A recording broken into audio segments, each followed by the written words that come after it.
Hello, and welcome to the Dokkan battle video. So we had a massive data download last night that pretty much came alongside the maintenance.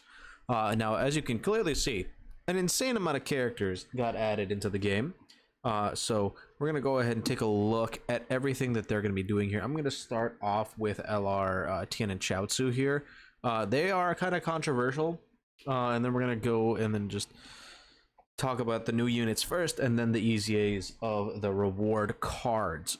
All right, so for LRTN and CHIAOTZU, they get 30% defense on both of their super attacks, and the only difference really is the amount of damage that they're doing and their chance to stun, going from 30% to 50% in comparison to what they had before.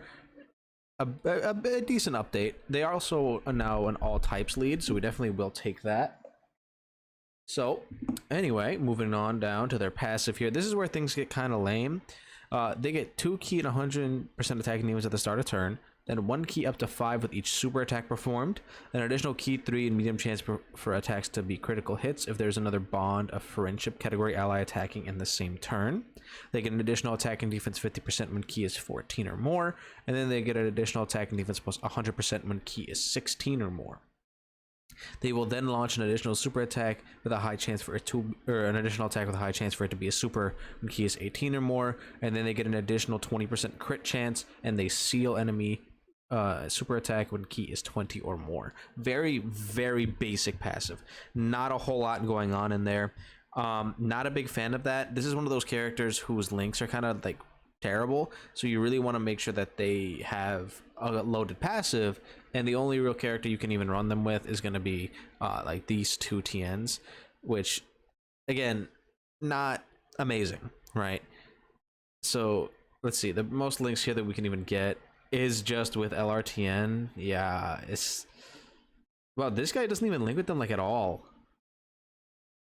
That's not good. Like, because like they have these shitty links like Crane School, Dodon Ray, and like Telepathy that just are not worthwhile. Like, these are insanely rare like links, and like this is just giving 20% attack, 15% attack when super attacking, 2 key and chance to perform a crit. Like, these are not good enough, and like they have like no defense on their passive. They're getting 10% defense on their passive. Imagine if this was like 20% attack and defense, this was 15% attack and defense, if this was 2 key and a little bit of defense, right? That would make them significantly better because they'd be getting so much more base stats from their links. Considering how rare these ones are, I feel like that just makes sense for that to, you know, happen, but unfortunately it's not, so we have to deal with that sadness. Not the best LR, like considering how good Piccolo was, especially when he dropped. I was expecting these guys to be a little bit better. I'm really hoping that this trend doesn't continue once we get Yamcha's details. Like, if they keep Yamcha's ability where he like stuns himself if he's fighting a Peppy Gal, then I'm gonna be thoroughly upset. Anyway, let's move on to the new Awakening, which is for Junior. He gets 50% defense for 1 turn and has a high chance to stun on a super attack effect, which is pretty good. 2 key and attacking defense 150%, which is nice. An additional 2 key and attacking defense 150% if there is a Turtle School category enemy. Not really very common, so I'm not sure when you're going to even be getting that active. I don't even think you can.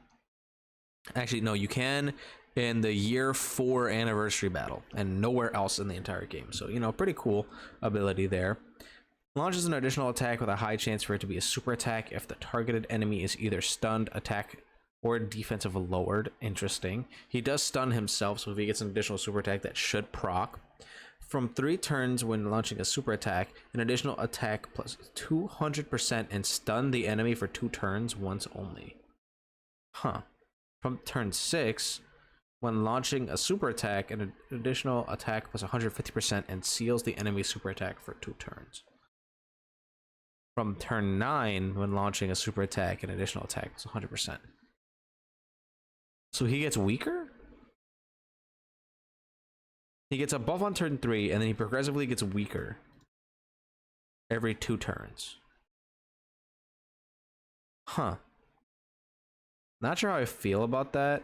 Again, he doesn't really have very many linking partners in general, so I don't know how to feel about this guy. I don't know if he's going to be good or not. He's probably not, especially because we have an already really crazy Piccolo Jr. Actually, this is the only straight up Piccolo Jr. what we have. I'm pretty sure, because the Dokkan Fest is Piccolo Junior Giant, right? Yeah, they share 4 links. We could probably just test him out, see if he's good or not. And then this is the Super Strike Piccolo that got his awakening in EZA. Let's make sure we're on the actual EZA. That's the EZA one? Oh my god. 30% attack and lowers defense. Terrible. Attack and defense 100% at the start of turn. Additional attack and defense 100% when key is 9 or more. 20% attack and defense to all allies. Randomly changes non-tech key spheres to tech key spheres. An additional attack and critical chance plus 20% up to 60%. And key plus 1 up to 3. And attack plus 10%. Attack and defense plus 10% up to 30% to all allies, not including this Piccolo, per key sphere obtained from the 4th key sphere obtained. Interesting little mechanic that he has here, but like we really wanted this guy to be kind of crazy because he is the only other Namekian that is on the Androids Cell Saga team besides Dokkan Fest Piccolo. So him not working that great with anything here is kind of unfortunate. Like he deserved to be like a tanky kind of floater support unit, and he's just not that. Like I don't know why he doesn't get defense on the super attack. I don't know why he's like weirdly restricted to the amount of orbs he gains. Like if you were gonna do all this with how much orbs like he's gaining, why not just make him a traditional nuker, but instead of this attack give him defense, right? Why make it tech key spheres? Why not make it rainbow? That way it's easier. Like there's a lot of stuff here that doesn't make a whole lot of sense. Why isn't he giving key? He doesn't link up well with anybody except for like soul versus soul with some characters, so why not give him a little bit of key on his support ability here? Like it doesn't make sense to me personally, like at all. Then we have EZA Evil Boo, or is it just like regular Super Boo? Raises defense for 1 turn, causes supreme damage to enemy and lowers attack. Okay, this is the EZA, right? Okay, whatever. Key plus 2 attack and defense 150%. Then additional attack and defense 15% up to 75% per attack received. After receiving 5 or more attacks from the next turn, this character appears in randomly change a non-Fizz key sphere into rainbow. So he needs to get hit 5 times before he can start rainbow orb changing. That's weird. And then he gets 10% attack and defense and a 10,000 HP per key sphere obtained. This part's not bad. Like this last part is not bad because that healing is actually going to be really nice. Like people underestimate how much healing that actually is. That's a lot of health. 10,000 is a good chunk. Yeah, I don't know, because he's also one of these characters that doesn't have like big bad bosses. I don't know how I feel about him here. Not the greatest, I will say. Definitely usable, just not crazy. We need to have better other Boo characters and not just Super Boo is what mainly needs to happen. Greatly raises attack for 1 turn, causes supreme damage and seals for Bardock. Not good. Needs the again. We should not be like consistently getting these characters who don't get any defense on their super attack effect. Key plus 2 attack and defense 130%, an additional attack and defense 100% when launching a super attack. An additional key plus 3 and attack and defense 70%. Launch an additional attack with a high chance for it to be a super attack when there is only 1 enemy. That why do I care about that? He's not getting any defense on it. It doesn't matter. High chance to evade enemies' attacks. Launch an additional attack with a high chance for it to be a super attack if there's a most malevolent clan. This is Frieza, like Wicked Bloodline, right? We have a whole red zone based on Wicked Bloodline. He could have been really solid if this was 50% defense instead of 50% attack. Because imagine if this guy quad super slot 3 and he has 50% chance to dodge and he's getting 50% defense for every super attack he gets. That would actually be kind of good. That'd be really solid, right? Except he doesn't. It's 50% attack. So his defense is going to be like 250, and then he's going to get hit once and he's going to explode, right? If it was 50% defense, he might be a little bit higher than that. He might be around like the 600k-ish range and then have a 50% chance to dodge. That's acceptable. I'll take that, right? They didn't give him that. So this is just mediocre. Okay. Kami, I've heard some sussy things about you, Kami. Apparently, someone did calcs on him. A 55% Kami on a 170% lead because he doesn't have access to a 200% lead hits 61k defense. So that's terrible. Let's just go ahead and take a look at his stats here. Causes supreme damage, lowers enemies' attack, and greatly lowers the enemy's defense. No attack or defense on super attack effect. Lovely. Attacking defense 100%. Additional attack was 100% when launching a super attack. Who cares? He doesn't need to do damage. Key +2, attacking defense 25% for all allies. An additional key +1, attacking defense 10% if the allies are either in warrior raised on Earth or gifted warriors. So he can give a good amount of support. It's just, is he worth running? Let's find out. Medium chance to evade. So 30% chance to dodge, and then the additional 30% chance to dodge before this guy attacks. So 60% chance to dodge before he attacks with his like 61k defense. Really cool. Recovers 50% HP when this character is attacking in the same turn, and HP is 30% or lower. That's it. That's all he does.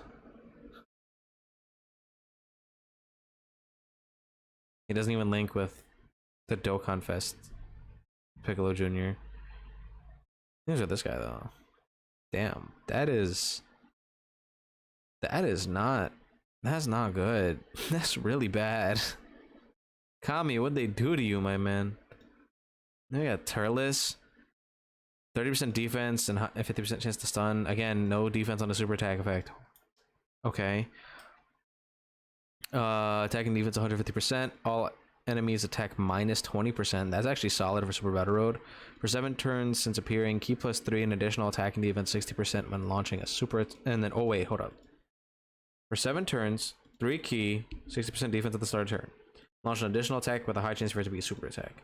An additional key +1 up to 3, attacking defense 20% up to 100% per attack performed, and then high chance for attacks to be critical hits if the enemy is stunned. Very basic, because the thing is, right, this guy could be okay for like a Super Battle Road stage, but we just got this one, right? And he's just the same thing without the stunning, but he has it here instead of on the super attack effect. He lowers attack more. Like, what? We just got a free-to-play card like 2 celebrations ago. That's the exact same basically kind of character as this one. What's the point of this guy? When the S tier turtle, there's no reason to have this guy. He's worthless. Okay, sure. And that's when these guys come out. Isn't there also a Trunks that's in the game now? Yeah, we got this guy. This is actually from the story mode.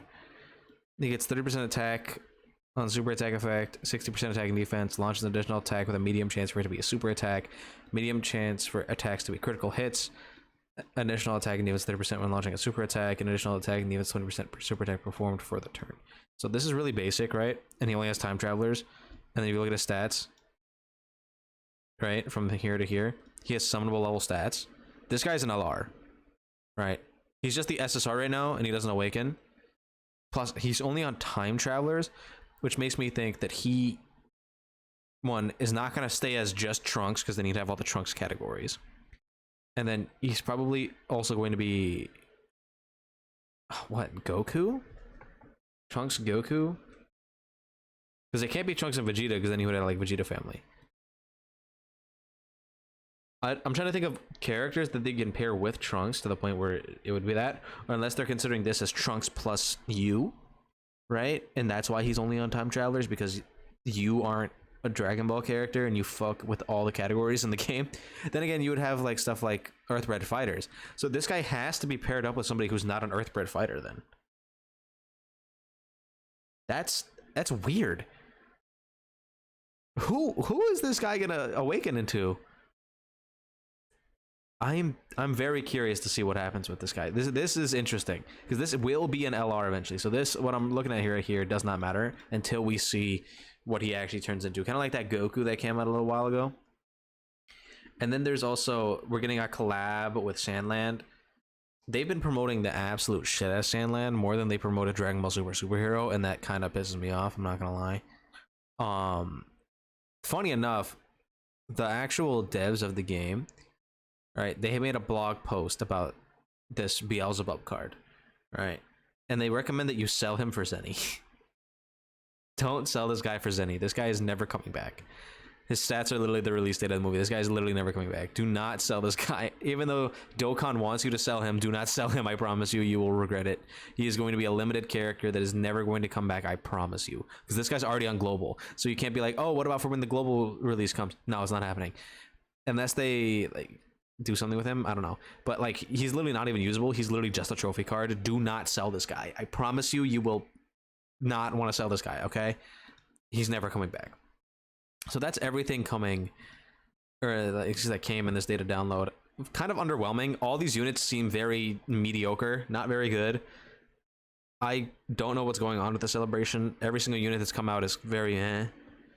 Let me know what you guys feel about all of them in the comments down below. Don't forget to like and subscribe, and I'll see you guys all in the next video, man. This is weird.